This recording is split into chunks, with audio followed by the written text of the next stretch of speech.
네, 오늘 이사야서 2장 21장 1절에서 10절의 말씀인데요. 첫 번째 1절에서부터 이제 1절에서부터 9절까지가 이제 바벨론의 함락을 이야기하고 있습니다. 1절에서.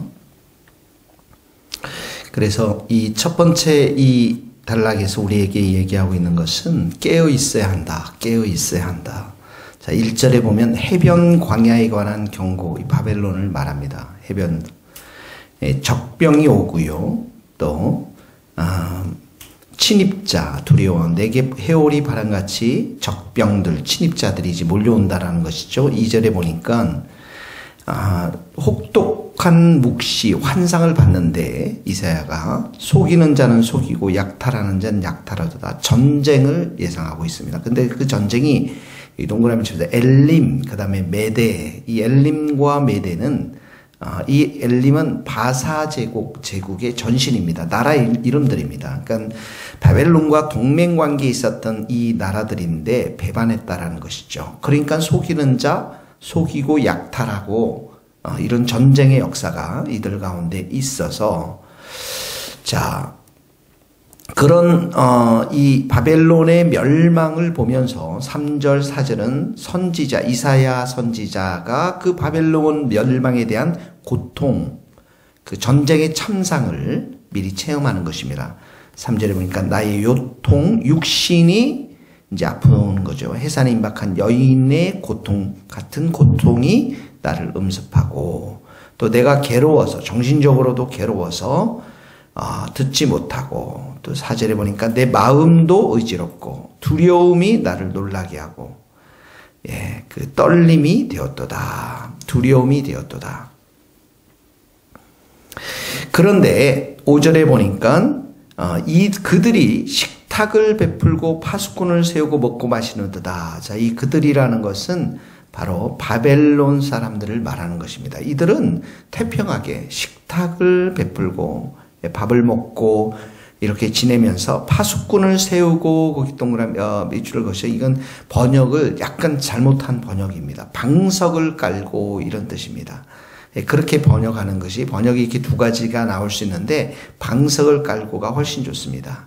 이렇게 먹고 마시는도다. 그러니까 심판이 임박한 심판에 안일하게 그들이 이 심판의 위중함을 보지 못하고 편안하게 산다라는 것이죠.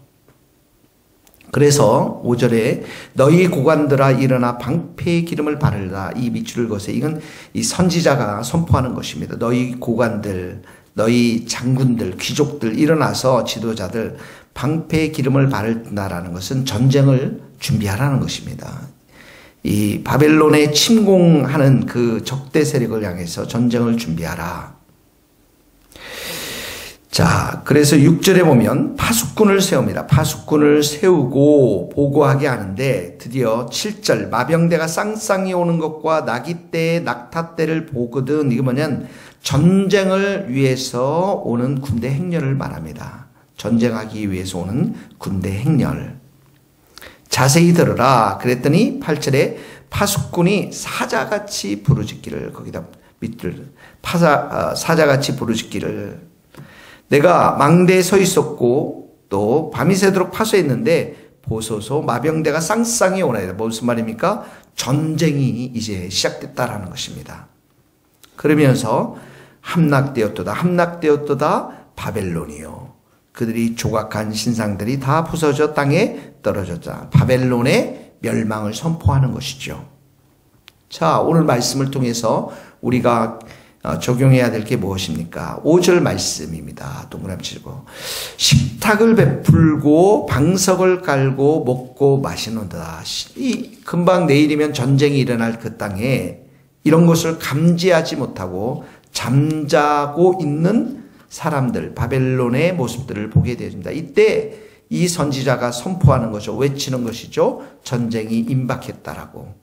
지금이 어느 시대입니까? 사람들이 종말의 시대라고 말합니다.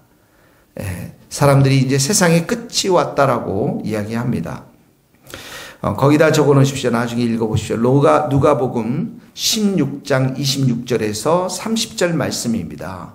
인자의 때, 재림의 때, 종말의 때에 어떤 현상이 일어납니까? 노아의 때와 된 것 같이 인자의 때도 그러하리라. 노아가 방주에 들어가던 날까지 사람들이 먹고 마시고 장가들고 시집가더니 홍수가 나서 그들을 다 멸망시켰으며 또 롯의 때와 같으리니 사람들이 먹고 마시고 사고 팔고 심고 집을 짓더니 롯이 소돔에서 나가던 날에 하늘로부터 불과 유황이 비오듯 하여 그들을 멸망시켰느니라. 인자가 나타난 날에도 이러하니라. 사람들은 하나님의 심판, 이 바벨론이 함락되었다라고 하는 이 세상에 종말이 있고 그 종말에는 구원과 심판의 역사가 있다라는 것을 인식하지 못한 채 그저 먹고 마시고 장가가고 시집가는 일상의 일들이 계속해서 반복되어지는 것들을 이 땅에서 보게 되어집니다. 이때 성도들은 하나님께서 이 선지자를 통해서 너희 고관들아 일어나 방패의 기름을 바를지어다 전쟁이 임박했다라고 외치는 것처럼 우리 성도들은 깨어서 기도하고 복음을 선포하도록 불러주셨다라는 것입니다. 그래서 누가복음 18장에 바로 나오는 비유가 뭐냐면 예수님의 과부와 재판장의 비유입니다. 항상 기도하고 낙심치 마라. 항상 기도하라. 이렇게 사람들 먹고 마시고 임박한 심판에 대해서 인식하지 못하고 살아가는 그 사람들 향해서 낙심하지 말고 항상 기도하면서 이 과부가 밤낮 부르짖는 과부가 그 재판장을 향해서 번거롭게 하면서 원한을 풀어달라. 그 원한을 풀어달라고 했던 것처럼 밤낮 부르짖는 택하신 자들의 원한을 풀어주지 아니하시겠느냐? 그들에게 오래 참으시겠느냐? 내가 너희에게 속히 그 원한을 풀어주겠노라. 그 원한이 무엇입니까? 주님을 알지 못하고 심판을 알지 못하고 그저 살아가는 일상의 삶 가운데 먹고 마시며 살아가는 사람들을 향한 원한들. 이들이 정말 주님 앞에 돌아오도록 간절히 바라는 그런 마음들.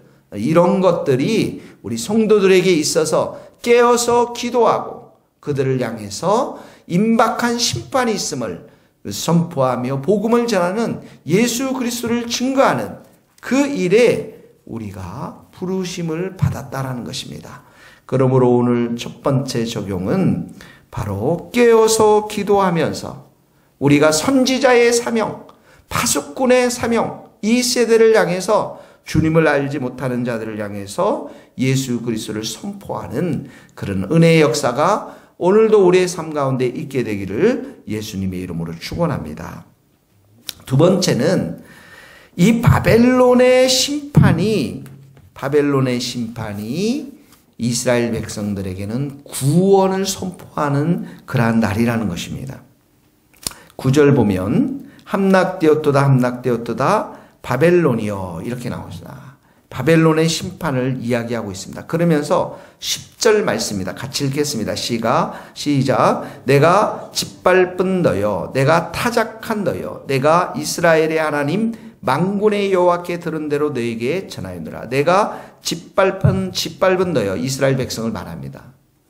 징계를 말하죠. 심판을 말합니다. 바벨론의 포로로 잡혀가지 않습니까? 그런데 내가 타작한 너여. 이 타작한 그곳에는 뭐가 남습니까? 곡식 알맹이가 남습니다. 타작을 했다라는 것은 하나님의 징계가 그들에게 임했다라는 것입니다. 이스라엘 백성들이 남유다가 바벨론에게 멸망당해서 포로로 잡혀갑니다. 그런데 그 바벨론이 어떻게 합니까? 멸망했어요. 그건 또 무엇을 말합니까? 이스라엘의 일의 징계, 그 징계가 끝이 나고 다시 회복되는 구원의 역사가 있게 됨을 다시 이스라엘 땅 백성으로 돌아오는 은혜의 역사를 선포하는 것입니다. 그러므로 내가 짓밟은 너요, 내가 타작한 너요, 이 말씀에는 하나님의 구원의 역사, 회복의 약속이 담겨져 있는 그러한 말씀인 것입니다.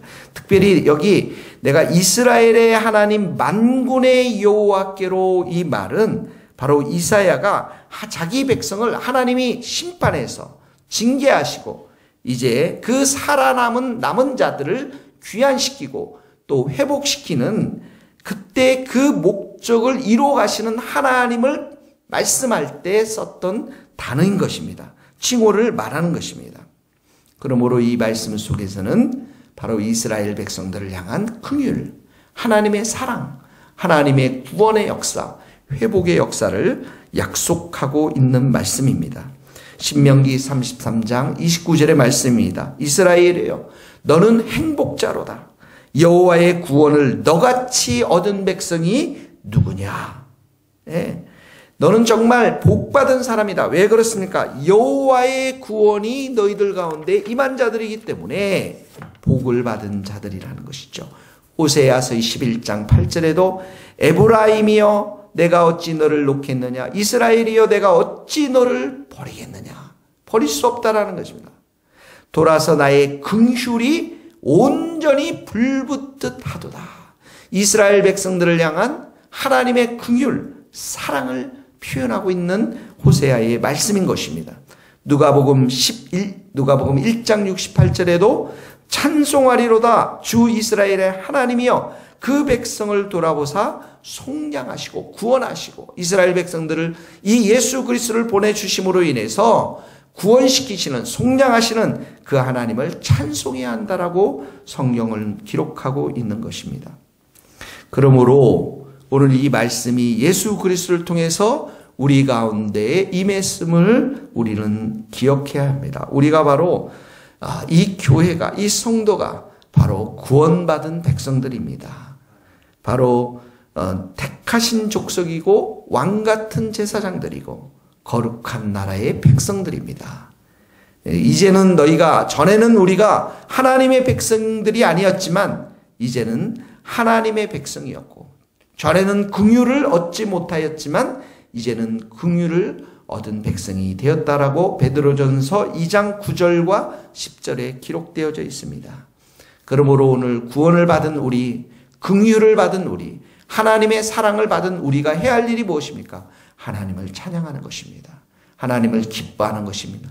하나님께 감사하는 것입니다. 우리의 구원을 즐거워하며 누리며 하나님께 영광을 돌리는 복된 하루 될 수 있기를 예수님의 이름으로 축복합니다. 기도하시겠습니다. 하나님 감사합니다. 하나님께서 이제 이 땅 가운데 임할 예수님이 다시 오실 때 심판할 수밖에 없는 그 사람들을 보면서 오늘도 선지자의 마음으로 우리가 깨어 기도하고 복음을 선포하는 복된 하루가 될 수 있도록 도와주시고, 우리의 구원을, 우리에게 구원을 베풀어 주신, 긍휼을 베풀어 주신 그 하나님을 우리가 기뻐하며 찬양하며 경배하는 복된 하루 될 수 있도록 축복하여 주옵소서. 예수님의 이름으로 기도하오며 지금은 우리 주 예수 그리스도의 은혜와 하나님의 크신 사랑과 성령님의 교통하심이 우리 모든 성도들, 선교사님들 머리 위에 이제로부터 영원토록 함께 하시기를 간절히 축원하옵나이다. 아멘.